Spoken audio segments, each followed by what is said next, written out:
احنا نتكلم عن ماضي يعيش معنا إلى الآن. 84 هذه لها قصة وحكاية عجيبة. فأنا قد ما أقدر حاقتصر الرواية. رجعنا من دولة الخليج، ما كان مركزنا طيب، وقبل ما نروح لسنغافورة اجتمع فينا الملك فهد الله يرحمه وأعطانا كلام مشجع ومحفز. نبغى بس نوصل سنغافورة. وصلنا سنغافورة، الأرقام كانت كلها ضدنا، يعني ما كان في أحد معطينا تشجيع أن احنا نذهب إلى لوس أنجلوس، واستطعنا أن نذهب إلى لوس أنجلوس. فجاء بعدها كأس آسيا. كأس آسيا حصل فيه يعني أعتقد كان بين كأس آسيا وأولمبياد لوس أنجلوس أعتقد شهور، 4 شهور 5 شهور يعني تقريبا يعني. فقالوا المنتخب السعودي ذهب إلى لوس أنجلوس بالحظ وكذا. فإحنا كلاعيبة نبغى، عندنا شعور نبغى نأكد أنه إحنا كنا نستحق نروح لوس أنجلوس، وبدليل أنه إحنا أخذنا كأس آسيا ودخلنا. أجواء كانت يعني جميلة، والفرق اللي كانت متواجدة كلها تبغى تعيد يعني بهجتها وفرحها أنه السعوديين جايين برضو حياخذوا كأس آسيا. فعشنا هذه التجربة. احنا كلعيبة طبعا اختلف، في لعيبة استمروا معنا في كأس آسيا، وفي لعيبة اعتزلت يعني وبطلت كورة، أو ما زالوا يلعبون لكن المدرب ما أخذهم معنا. فبالنسبة احنا كلاعيبة طبعا كانت لنا تجربة جميلة، أجواء جميلة من الناحية الإعلامية، من ناحية الجماهير هناك في سنغافورة خلاص عرفوا المنتخب السعودي بحذافيره يعني صراحة. تشجيعهم أيضا لنا، احنا كان النسبة اللي أعطونا إياها 1% بالنسبة لنا احنا، لكن بالنسبة بعد تأكيدنا في كأس آسيا وصلنا إلى 10/10. تخيل يعني في 4 شهور 5 شهور كان النسبة ضئيلة جدا، إلى صار الناس تتوقع أن احنا ناخذ كأس آسيا 10/10. طبعا قبل البطولة أجواء تمارين وإحنا رايحين وفي الأوتيل يبغون يسألون عنا يشدوا حيلكم، وفي بعضهم يتكلم معنا باللغة السنغافورية، لكن احنا ما نهزها الراس وبس نقول بس حاسين شاعرين جوانا انهم لا يشجعونا يعني. بدينا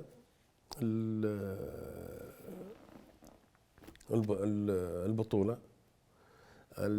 يمكن احنا عشان اكون واضح معك يعني او مع المشاهدين، يعني احنا كنا في المباراة الاولى يعني كان الحظ معنا صراحة. يعني الفريق الكوري اضاع اهداف كثيرة، توفيق من الله، في بعضها رد الحارس، في بعضها المدافعين تخلصوا منها، وفي بعضها من عدم تركيز من اللاعب الكوري. إلى آخر يمكن دقيقة 90 أو 89، المهم وقت الوقت منتهي، فجاء لنا كورنر.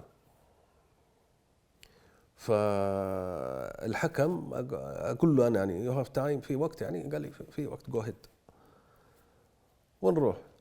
الرفعة ذيك الكرة سبحان الله ربي وفقني فيها، واستطعنا احنا نجيب هدف التعادل. الهدف هذا يعني وانتهت المباراة. طبعا الهدف هذا أعطانا روح، أنه كان ممكن احنا نخسر بأكثر من هدف، لكن الحمد لله قدرنا نتعادل خلاص، هذا أعطانا أيضا أنه إحنا ممكن نحقق النقاط اللي تأهلنا إلى الدور الثاني. فالحمد لله رجعنا للأوتيل كالعادة. سنغافوريين في الأوتيل كانوا ينتظرونا، ارتحنا. وأحيانا مثلا احنا نجلس في الغرف، خصوصا أنا وصالح خليفة وفهد مصابيح وناصر منصور. فأحيانا نحن نحكي عن المباراة اللي راحت، ايش سوينا وايش المفروض نسوي، وايضا المباراة اللي جايه برضه نقعد نحكي فيها. هذا احنا كذا طريقتنا، احنا وياهم. كان عند في الغرفتين بينهم كونكت، فقبل ما ننام نقعد نحكي على بكره ايش يصير، وايش عملنا في المباراة الاولى، ايش الاخطاء اللي سويناها، ايش المفروض كذا. فاحيانا نقعد ندرجس، تعرف انا تراني اذا سويت الحركه هذه معناتها لا، مو معناتها اني ابغى الكوره، لا ابغى الجهه الثانيه. من هالامور هذه في كل مباراه نحكي بالطريقه هذه. الحمد لله يعني وصلنا للمباراه الثانيه، اعتقد مع قطر او سوريا، واحده منها لان كلها لعبناها فيها. كسبنا نقطه.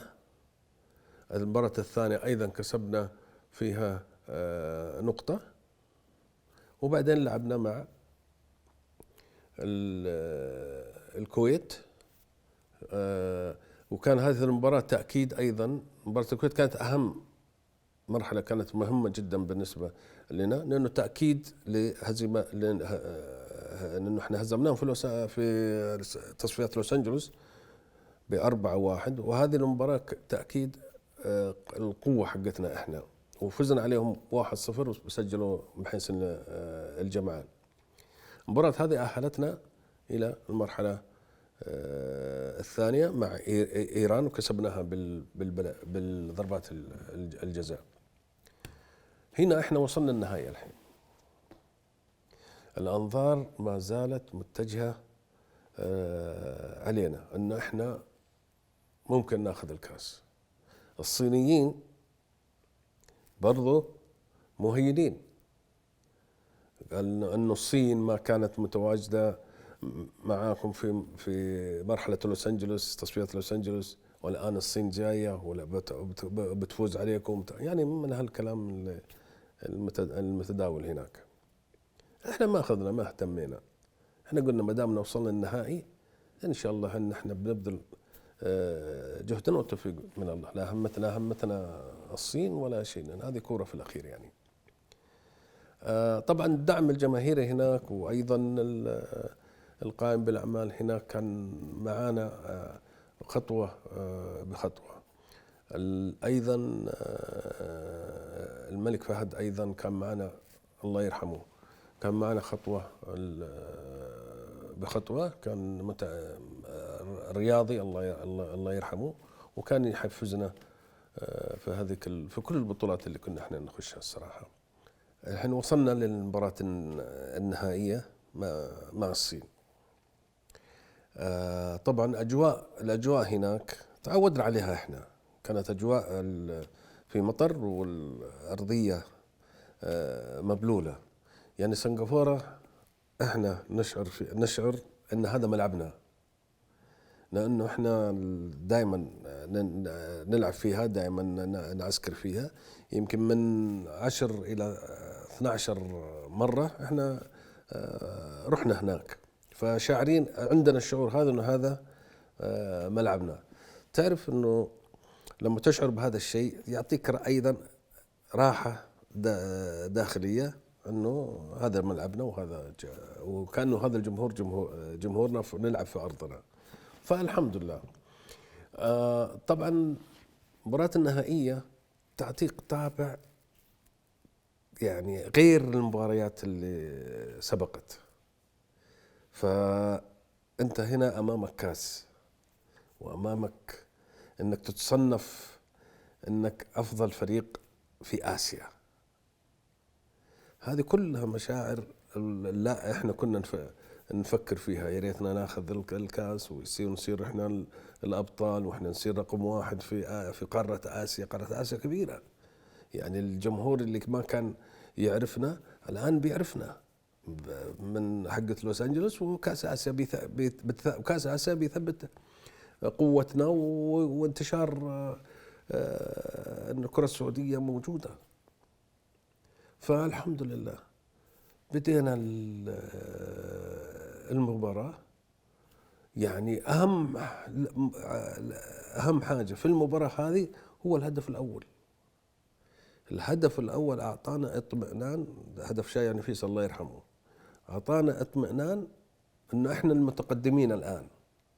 يعني الله لا يقدر مثلا لو جاء فينا الهدف الأول كان ممكن ما تدري ايش يصير، لكن الهدف الشايع أعطانا اطمئنان إنه إحنا ممكن نكمل المباراة ونستطيع أن نسجل هدف. انتهى الشوط الأول 1-0. بدينا الشوط الثاني، يلا يا شباب قدامنا 45 دقيقة. طبعا في كورة يعني أنا بزعبي يا ماجد أنها أحسن من الهدف الجول الثاني. التوافق الفكري اللي بيني وبين عبد الجواد. عبد الجواد قطع الكورة من أحلى ما يكون، ويمكن أي لاعب ثاني غير عبد الجواد يمكن ما يقطعها بالطريقة هذه، لكن عبد الجواد قطعها بطريقة جميلة جدا. التوافق اللي بيني وبينه أني أنا جاي، عبد الجواد وهو قاطع الكورة قاعد يطالعني، يطالع وين بروح كذا ولا كذا، عرفت قصدي؟ إيه، فهذه أهم حاجة في اللعبة. وفعلا لعبها بطريقة جميلة لي أنا وسهلة، لأنه الأرضية كانت مبلولة.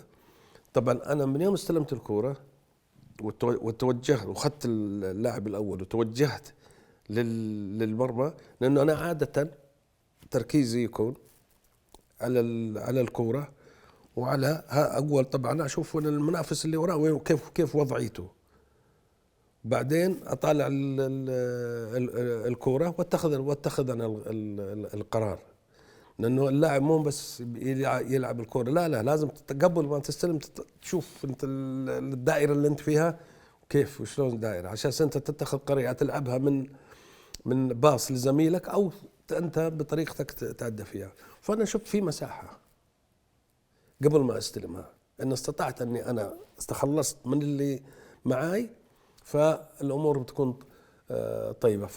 عندما استلمت الكرة تخلصت من اللي معي، شفت أنا خلاص في مساحة، قلت خلاص أنا الآن لازم المسافة اللي بيني وبين اللاعبين الصين لازم أنا أستغلها، بس بشرط الأرضية مبلولة، ولو حركت الكرة أكثر من اللازم خلاص، لأن الكرة تعمل تاتش وتروح تبعد عني. يعني فيه إنك كيف تكون بسرعة معينة، كيف أيضا إن الكرة ما تبعد عنك، وفي نفس الوقت أنت بالك اللي حولك. تخلصت من الأول، تخلصت من الثاني. الثالث يوم شفت وضعية ووقفته كيف إنه يبغى يخلص الكرة مني، وشفت وضعيته، أنا هنا عرفت إني بتعداه. ليش؟ لأنه المسافة بعيدة أنا وياه، أنا أنتظر بس هو يحرك جسمه إنه يعني بيدخل علي، يعتقد إني من يوم يسوي الحركة هذه إني أنا أبغى أشوت الكورة. هو ما صدق، أنا ما صدقت على الله، هو سوى كذا، أنا قد تعديت من عنده.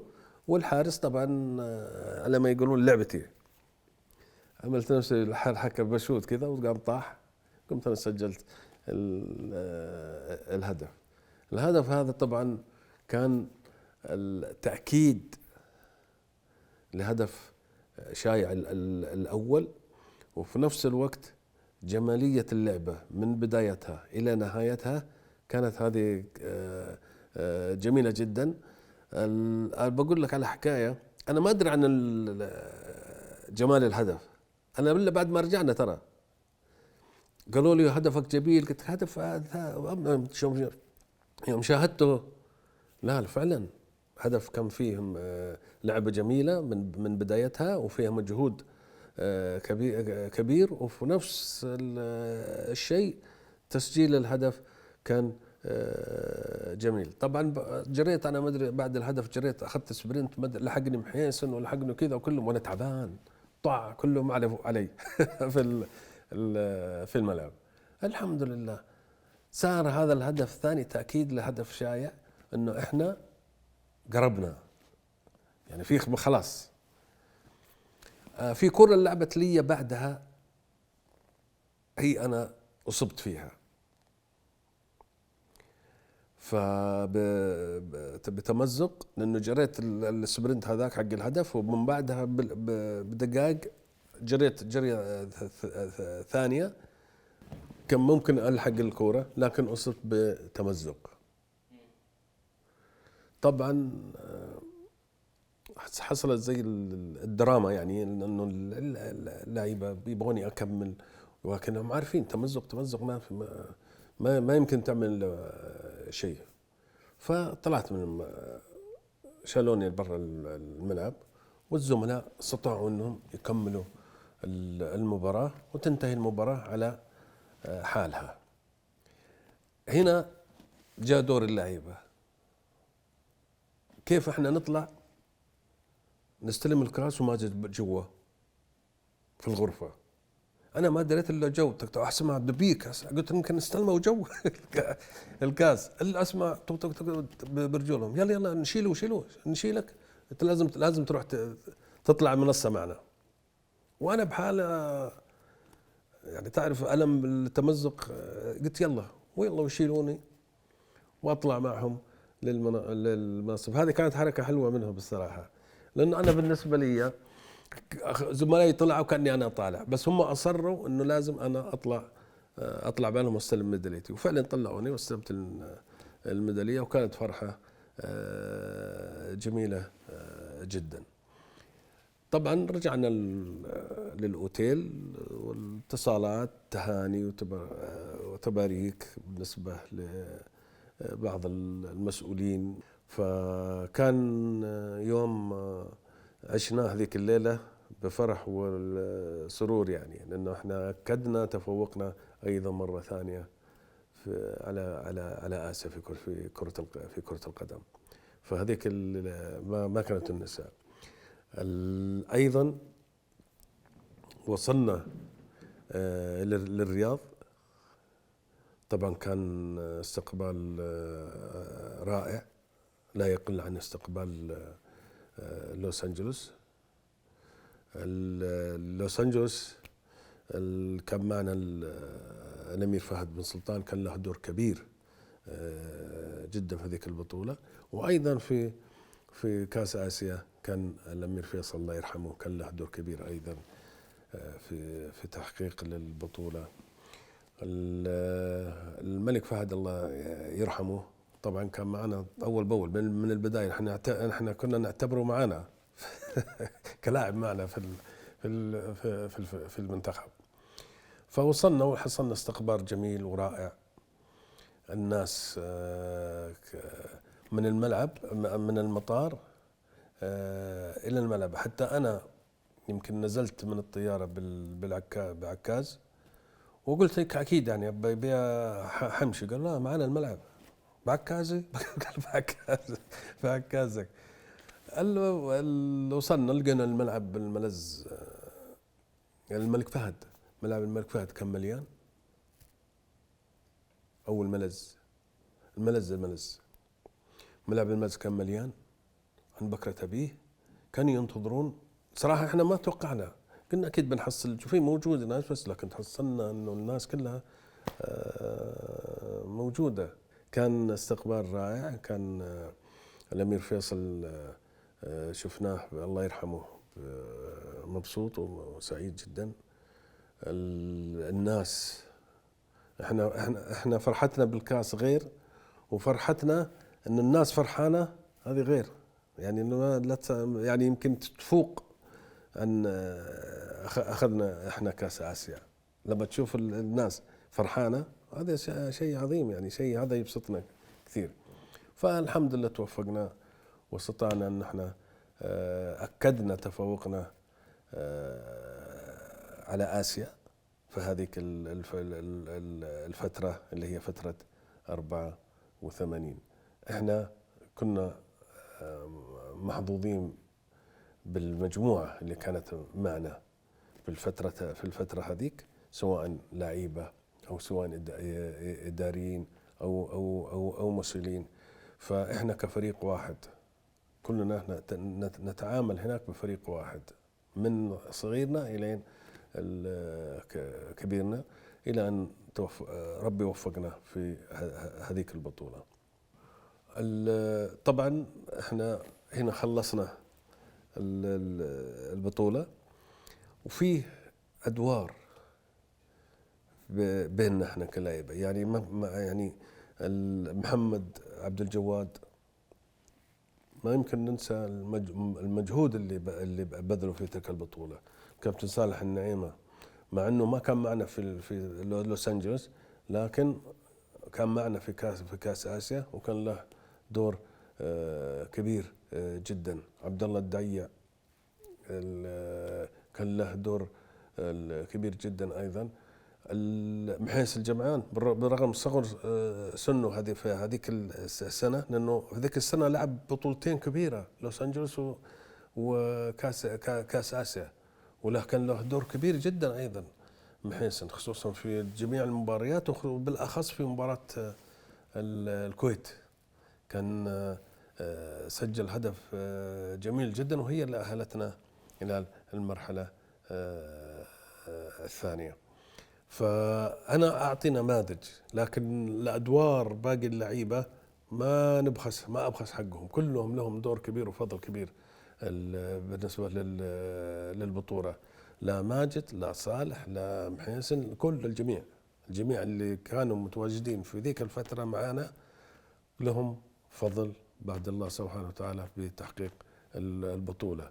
لأنه أنا البطولة ما جابها ماجد، البطولة ما جابها صالح، البطولة ما جابها محيسن، البطولة اللي جابها توفيق الله سبحانه وتعالى وتكاتف المجموعة كفريق واحد وكعمل واحد. هذا هو الفريق اللي يستطيع أنه دائما يكون بصورة ممتازة. فأنا هذا هو تفكيري، ما أجحد حق أحد، الجميع قام بأدواره. لكن في أحيانا في بطولات، يعني زي أعطيك كمثال مثلا صالح النعيمة بعد ما أصيب دايخ، لكن مع ذلك أصر أنه يكمل المباراة، فهذه بحد ذاتها أيضا بطولة يعني. فأنا إذا الموجود بيسمعني واللي رحل الله يرحمه، أنه وفيته وكفيته، وكانت أيام جميلة، أيام سنغافورة.